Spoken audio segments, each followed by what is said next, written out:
நாட்டில் சமீப நாட்களாக நிலவும் மோசமான வானிலை காரணமாக வீடு ஒன்றின் மீது மரம் விழுந்ததில் பெண்ணொருவர் உயிரிழந்துள்ள சம்பவம் பெரும் சோகத்தை ஏற்படுத்தியுள்ளது. இந்த சம்பவத்தில் மற்றொரு பெண் ஆண் காயமடைந்து வைத்தியசாலையில் அனுமதிக்கப்பட்டுள்ளதாக போலீசார் தெரிவித்துள்ளனர். குறித்த சம்பவம் ஹப்புத்தலை போலீஸ் பிரிவிற்குட்பட்ட பங்கட்டிய பகுதியில் இடம்பெற்றது. காயமடைந்தவர்கள் தியத்தலாவை வைத்தியசாலையில் சிகிச்சை பெற்று வருவதாக தெரிவிக்கப்பட்டுள்ளது.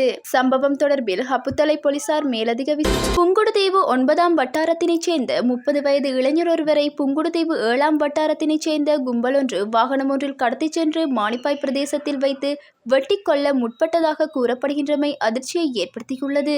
குறித்த இளைஞன் படுகாயங்களுடன் உயிர் தப்பியுள்ளதாகவும் இச்சம்பவம் தொடர்பில் 3 சந்தேக நபர்களையும் 56,2519 என்கிற இலக்கத்தகடையுடைய ஹயஸ் வாகனம் ஒன்றினையும் மானிப்பாய் மற்றும் ஊர்காவல்துறை போலீசார் தேடி வருவதாகவும் போலீஸ் வட்டாரங்கள் தெரிவிக்கின்றனர். இந்நபர்களுக்கிடையில் ஏற்கனவே பல தடவைகள் கோஷ்டி மோதல் இடம்பெற்றுள்ளதாகவும் பல குற்றச்செயல்களில் ஈடுபட்டுள்ளதாகவும் ஊர்காவல்துறை போலீஸ் பொறுப்பதிகாரி தெரிவித்துள்ளார்.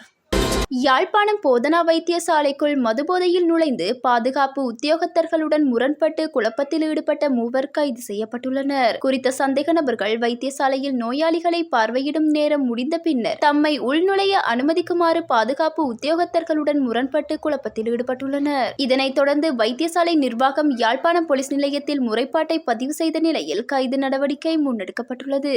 மேலும் அண்மை காலமாக யாழ்ப்பாணம் போதனா வைத்தியசாலைக்குள் நுழைந்து மதுபோதையில் குழப்பத்தில் ஈடுபடும் சம்பவங்கள் அதிகரித்து வருகின்றமை குறிப்பிடத்தக்கது. காதல் உறவால் ஏற்பட்ட தகராறு காரணமாக இளைஞர் ஒருவர் கூறிய ஆயுதத்தால் தாக்கப்பட்டு கொல்லப்பட்டுள்ளார். இச்சம்பவம் கொழும்பு கிராண்ட் பாஸ் காவல்துறை பிரிவின் பேஸ்லைன் வீதி பண்டாரநாயக்க சுற்றுவட்டத்திற்கு அருகில் இடம்பெற்றுள்ளது. இந்த நிலையில் உயிரிழந்தவர் பேலியகொடை பகுதியைச் சேர்ந்த 22 வயதுடைய இளைஞர் என தெரிய வந்துள்ளது. உயிரிழந்தவர் வெசாக் வலயத்தை பார்ப்பதற்காக தனது நண்பர்கள் சிலருடன் ஒரு கொடவத்தை நோக்கி பயணித்த வேளையில் சிலர் கூறிய ஆயுதத்தால் தாக்கியுள்ளனர் என தெரிவிக்கப்படுகின்றது. கொலை சம்பவம் தொடர்பில் வெள்ளம்பிட்டிய பகுதியைச் சேர்ந்த 17 மற்றும் 18 வயதுடைய 3 சந்தேக நபர்கள் கைது செய்யப்பட்டுள்ளதாக காவல்துறையினர் குறிப்பிட்டுள்ளனர். அம்பாந்தோட்டை பெலியத்த கொஸ்கஹகொட பகுதியில் கணவனை விஷம் வைத்து கொலை செய்த குற்றச்சாட்டில் மனைவி கைது செய்யப்பட்டுள்ளதாக போலீசார் தெரிவித்துள்ளனர். இந்த கொலை சம்பவம் கடந்த 20ஆம் தேதி இடம்பெற்றதாக போலீசார் தெரிவித்துள்ளனர்.